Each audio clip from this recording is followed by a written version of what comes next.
Hi, I'm here with a new video about air pollution, and the title of the article is Fine Particulate Matter and Poor Cognitive Function Among Chinese Older Adults. And this topic is not really explained or no contribution of study, so they need to explain it further. And evidence from a community-based and 12-year prospective cohort study. So it's quite a so the other studies generally compare it like once a year, like a 2-year study, and this study seems to be quite better and can help you to understand long-term effects of fine particulate matter. And let's read it. Research on the relationship between long-term exposure to particulate matter with aerodynamic diameter and poor cognitive function is lacking in developing countries, especially in highly polluted areas. So we evaluated associations of long-term exposure to particulate matter 2.5 with poor cognitive function in diverse national sample of older adults in China.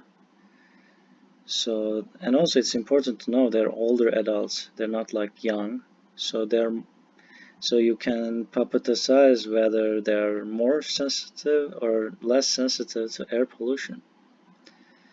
So this study included, wow, the sample size is quite large, 13,000 people around. We used the geographic information system analysis to estimate the annual average satellite-derived PM 2.5. There are applications for that. You can download your phone. You can see the daily pollution levels.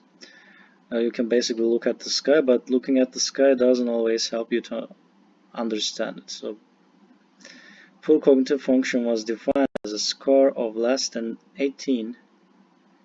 So can we really define it? But I don't know though. Competing risk models were performed to explore the association of PM 2.5 with poor cognitive function. So I think that might be some tricky, but I don't know. So it allows them to create categorical variables, so less than 18 or more than 18. So this is the result section.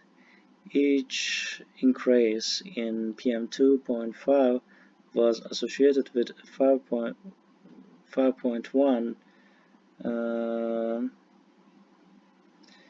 increased risk of poor percentage increase of risk of poor cognitive function. So it is like, I don't know if it is too much of increase, but it is 5% is too much, right? It's like a quite significant, like very important. You cannot just ignore it. Compared to the lowest quartile of PM 2.5. Subgroup analysis suggested stronger associations between PM 2.5 and poor cognitive impairment in men than women. Why? So women stay inside longer, or I don't know when I don't think so.